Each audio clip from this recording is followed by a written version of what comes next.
This is the Blackout Podcast.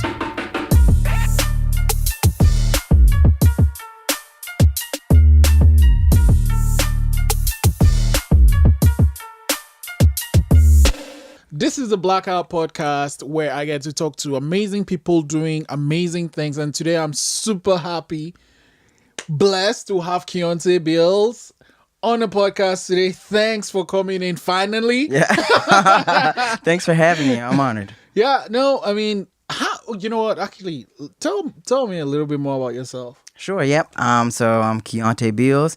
I'm from North Preston, Nova Scotia. I started performing and singing and everything since I was about 7, but I'm sure it probably was earlier than that.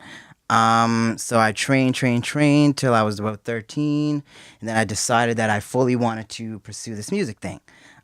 So I started to train even more, and here I am.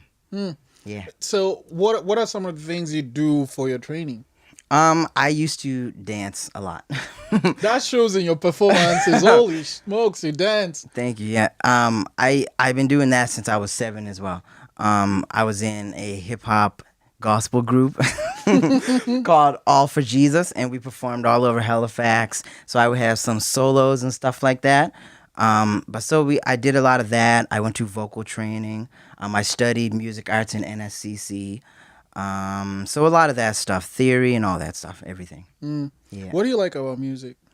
What do I like? I think I like the feeling the most. Yeah. I think the storytelling is really where I kind of come to life. I like to tell a story. It doesn't have to be my story. It can be a story that I saw on TV. But I just like the stories and just kind of having the narrative and really just being creative. Yeah. What were some of your influences in music? Yeah. As in like people? Yeah. Well, my biggest one was from my church, St. Thomas Baptist Church in North Preston. I used to see so many great singers like the Cindy Canes and the Vanessa or Asia Simons from Asia New Groove.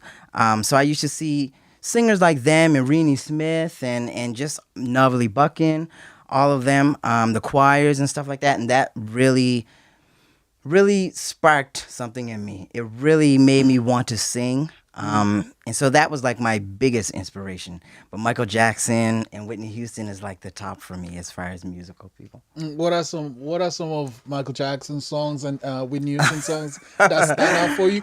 Because I can't pick one, but so if you had to pick 3, which would you pick from each artist? If I had to pick 3, well, from Whitney Houston, of course, I Will Always Love You. Of course. I Have Nothing. I love as well. God, yeah. And so I knew it was gonna be hard when I got to the 3rd one. I could say The Greatest Love of All. Okay.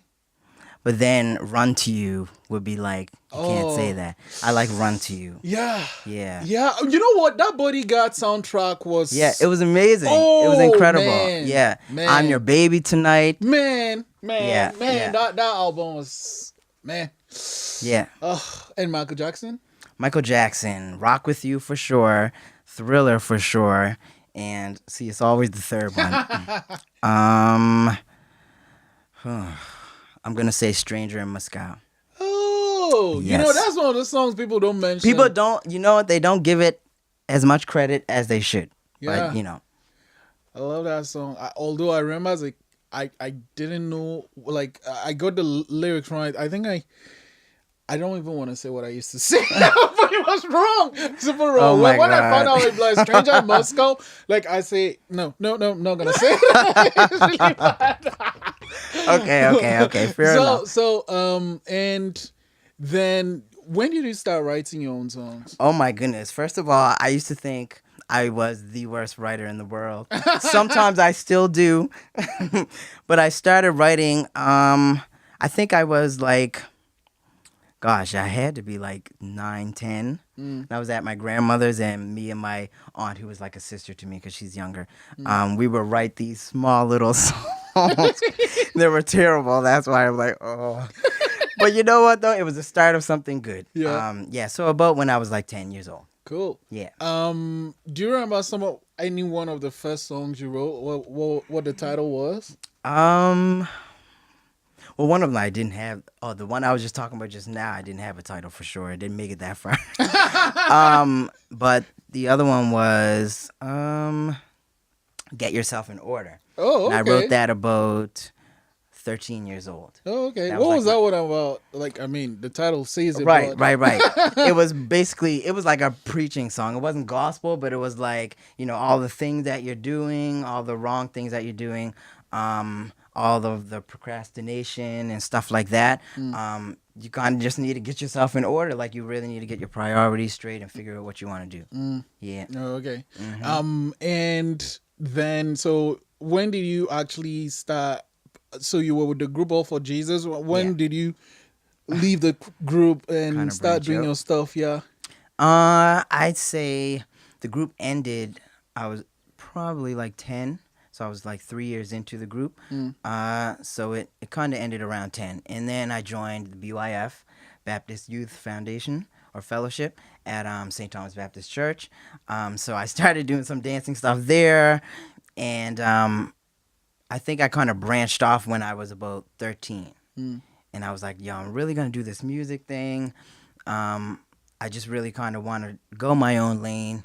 And I recorded the song I'm Here. And after that, I would not dance anywhere anymore. Don't ask me why. I think I was embarrassed. Embarrassed about what? Embarrassed because I had I'm Here out, and at the time, it did pretty good. And so a lot of people were like, oh, they knew who I was and stuff like that. And for some reason, that just made me embarrassed to be, I don't know. I'm a really shy person. Oh. Very shy person, except for being on stage. So, yeah, that was like the thought. And it kind of put me on hold. Oh, okay. Yeah, for a couple of years. And then, what did you do during that break? I kind of just stuck to learning writing, and just kind of flexing my vocals. Yeah. I would work with Rini a lot.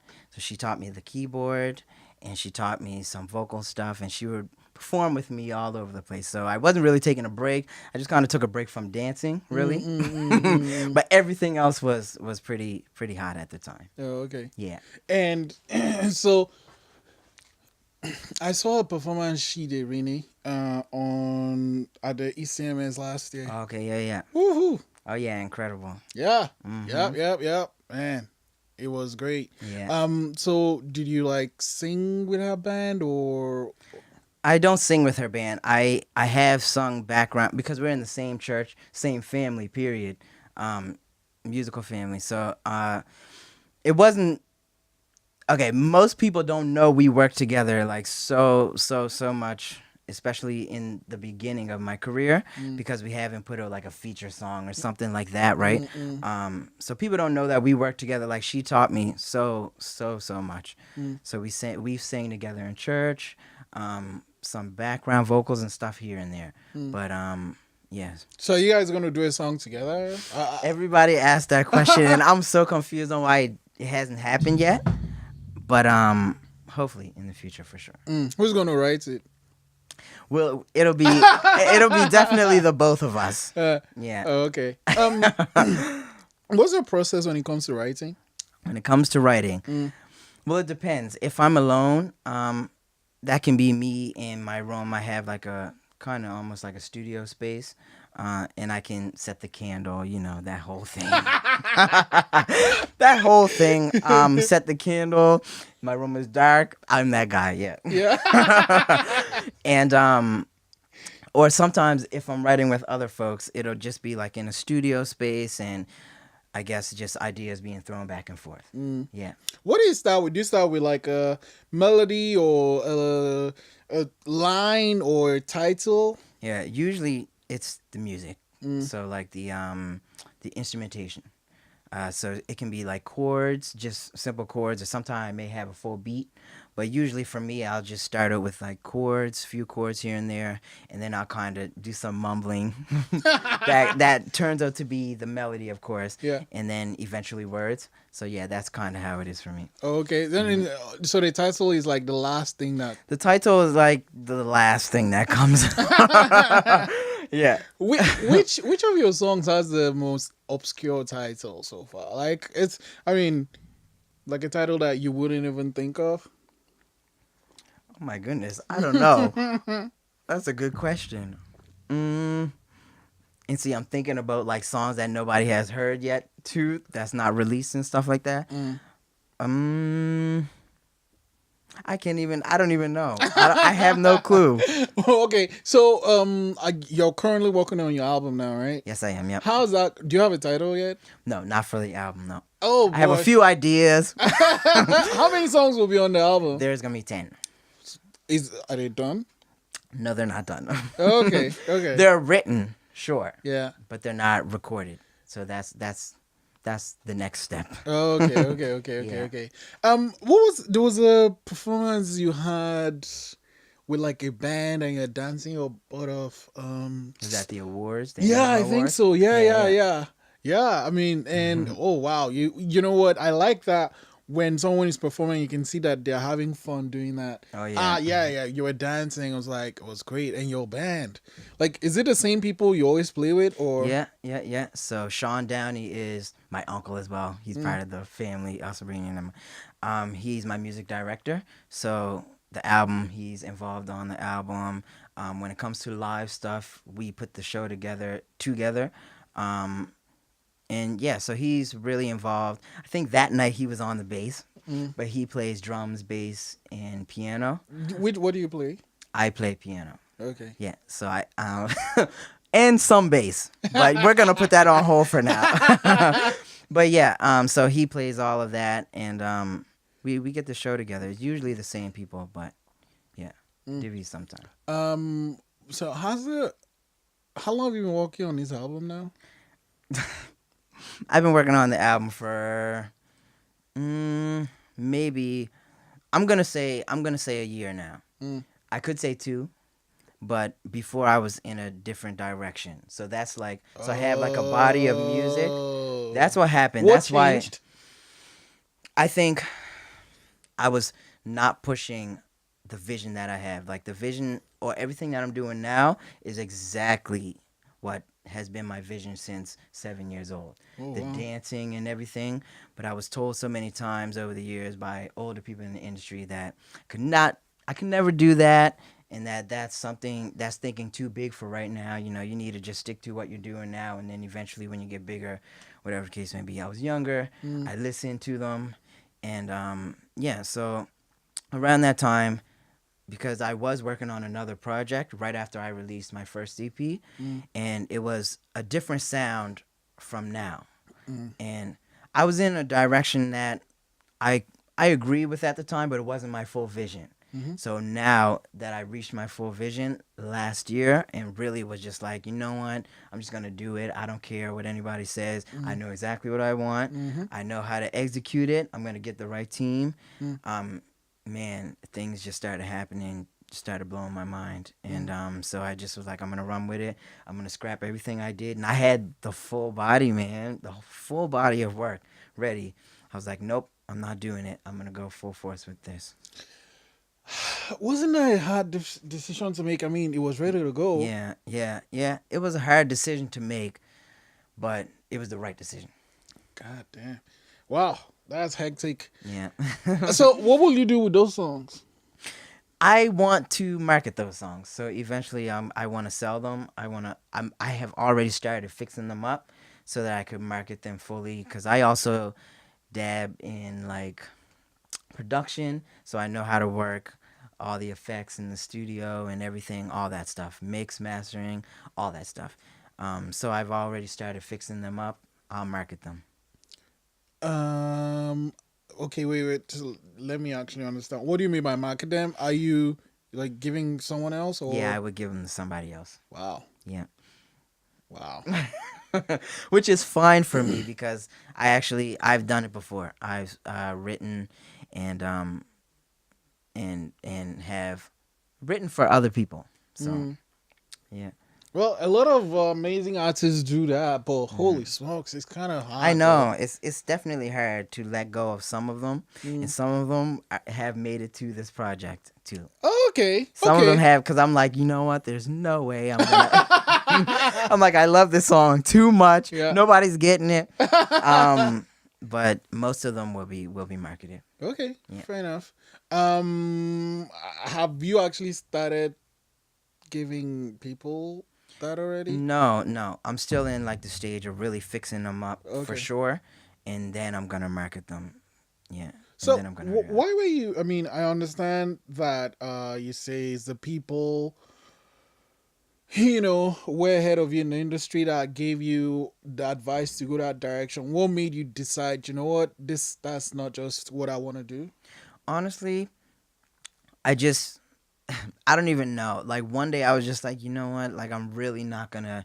I don't want anybody to kind of direct my future.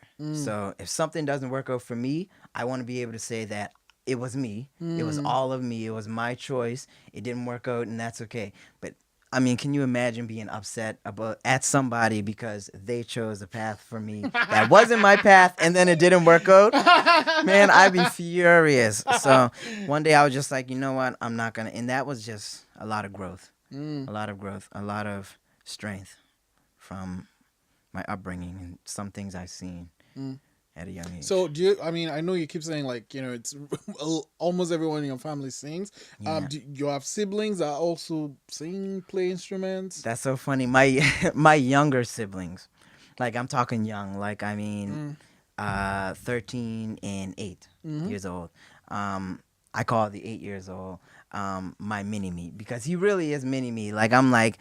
He really could be the star of the family that really just blows up, of it all because he dances and he can sing.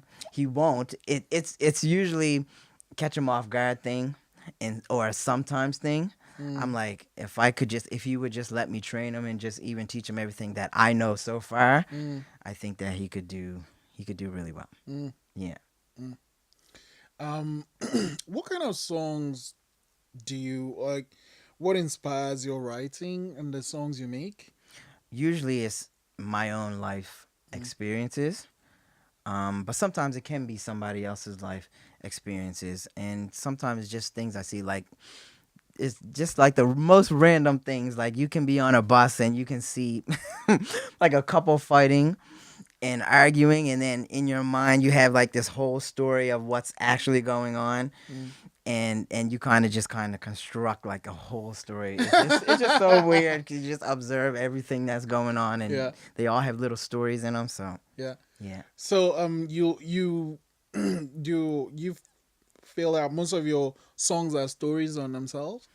Yeah. A lot of my music, especially earlier on, was based on my life.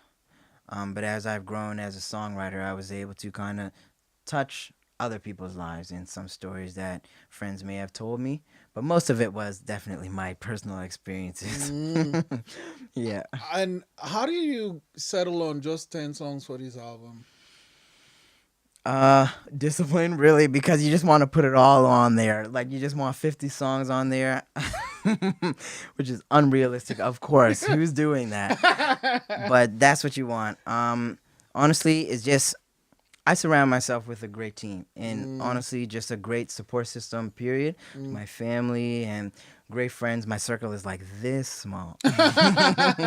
Purposely. Yeah. So yeah, they kind of help me to, oh, that's a hit, or that one's great. This one has potential, etc., etc. Yeah. So, what else are you actually working on now? So I have my first headline concert on June 8th. Yeah, I saw that. Yeah, happening at the Music Room at 6:30, and my buddy Arenye, I don't know if everybody knows about him, but Arenye, he's an Afrobeat artist here, award-winning. He killed it at the show at the Gospel. Yeah. Oh, he's amazing. Yeah. He's amazing. So I was like, can you come on and open up the night? And he was like, yeah, sure. And so it's going to be amazing. It's going to be absolutely incredible. Yeah. Yeah. June, what day again? June 8th. Yeah. Yeah, that's why May is going to be so hectic. Committing to a full Are you rehearsal playing schedule. new songs there? Yes, I am. Sweet. I absolutely am. I'll be doing some of the songs from the album. Okay. Yes. Okay, that's great. Mm-hmm. So, okay, one thing I always kind of, when you say a song is recorded, do you mean it's like done and ready to go, or? See, when I say recorded, I mean literally just recorded, like not mixed or mastered. Gotcha. There's about maybe two of them. Oh my goodness, I'm terrible. two of them that are actually mixed Ready and to mastered go. and ready to go. Okay. Yeah. Okay.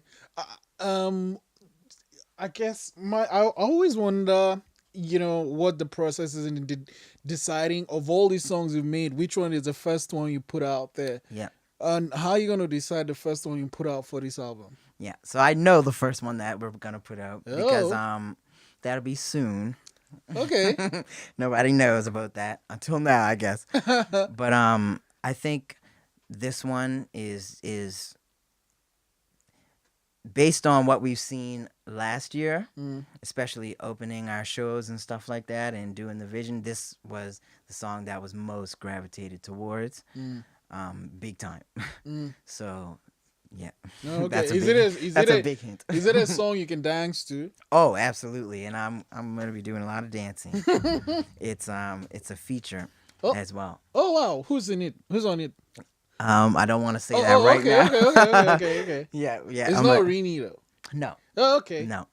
Yeah, but Okay. it's gonna be good. It's gonna be good. It's gonna be good. Video and everything. It's gonna be awesome. Oh, you made a video for it? We're making a video for it. Why next are you not month. calling me though? This is what I do now. Well, one of the things I do now. I make amazing videos for people, so you should talk to me. Oh man, well we gotta do it then. We gotta do a few But, things. How do you decide when it comes to making a video? Yeah. This is one thing I always talk to artists about. How do you decide the direction you take the video to? Honestly, it goes back again to the team. Like it depends on who I'm working with. In the past, I've worked with Stephen Gill of Pink Dog Productions. Amazing. He's awesome. I definitely recommend him to anybody. But we sat down and had a creative discussion basically about what my vision was for it, and then kind of taking that and building the full set. So this time was nothing different. Been speaking to Steven again about this video. And this one I might be just pulling on the reins myself fully, for sure. So really just getting the crew and just taking my own direction fully, and my own concept, and really just running with it and just kind of doing it on my own. Yeah. Isn't that taking on too much? It can be, depending on the way you look at it. It depends on the way you look at it. Like for me, right now, I really am in this kind of, I don't know, space of really just creating and controlling my direction. And of course, I listen to other folks, of course, and I definitely trust my team. So they tell me, no, when it's necessary. But no, I thought that this project, especially as me reintroducing myself, that this was the one that I really wanted to do it for. So I'm absolutely doing it. Okay. Yep. Well, clearly you have the energy for it. And talking of your energy, how do you keep that up? Because you're pretty much everywhere. How do you stay healthy, really, while you're doing all this and taking on as much as you do? Yeah, man. Man, that's a good question, especially right now, because that's like what's kind of happening right now is like I think I'm doing the most right now. It's like, for me, it's just gonna be about, and has been about in the past, just kind of realizing and taking that space. Like I've usually just take like one full day, but because I actually love what I do, it can be difficult to fully take a day, because I'm like, okay, I'm gonna take a day, I'm gonna watch a movie, I'm just chill with friends or whatever the case may be, and then I'm right back on my phone or on my laptop working. I'm like, oh no, I gotta stop. So for me, it's honestly just forcing myself to do so, and being around that small circle of people that'll be like, nah, Key, you gotta chill. So I'm looking forward to that day off.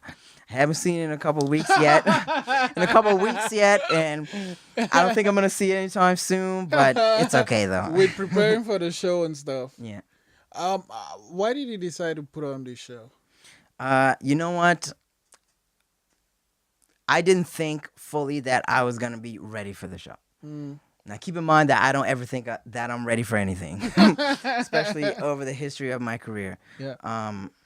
But my team really pushed it. They were like, I think it's time for you to do your own show, have your own show. Like, we've headlined festivals and some other concerts here and there, other people's concerts, but we never did our own full one. And really, we tried to line it up so that it was an album release type thing, but that's not going to be the case anymore. So yeah, it was really my team really pushing me to do that, and I was like, okay, let's do it. Let's try it out and see what happens. Yeah. Wow, man. So, here's the thing, though. You know, I like how you introduce yourself. You actually mentioned where you're from. Yeah. There's all this negative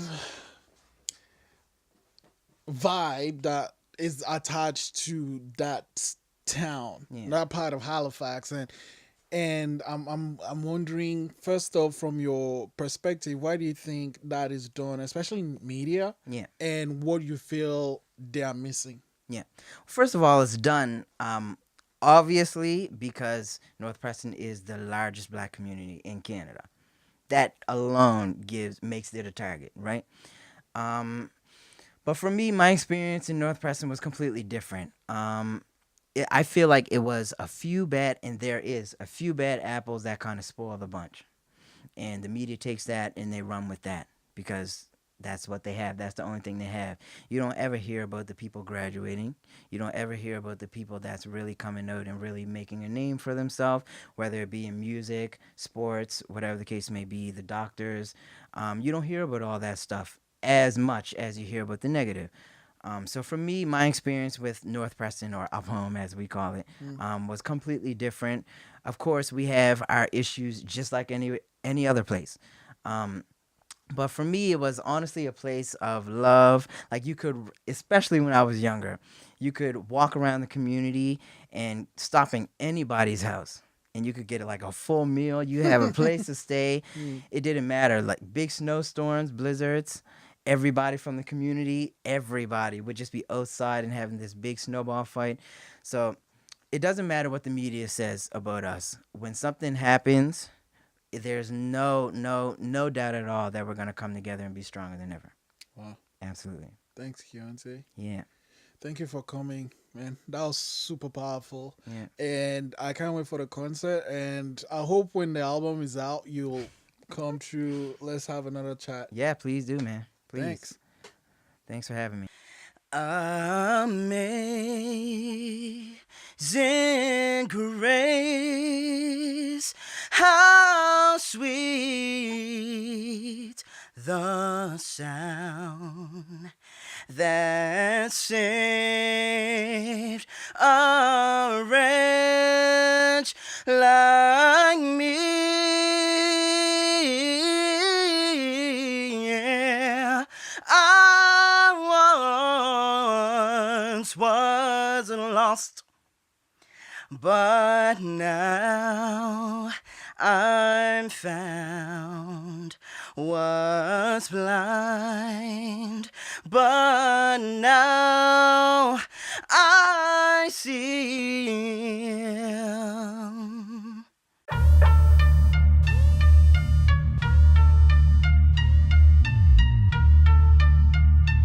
This is the Blackout Podcast.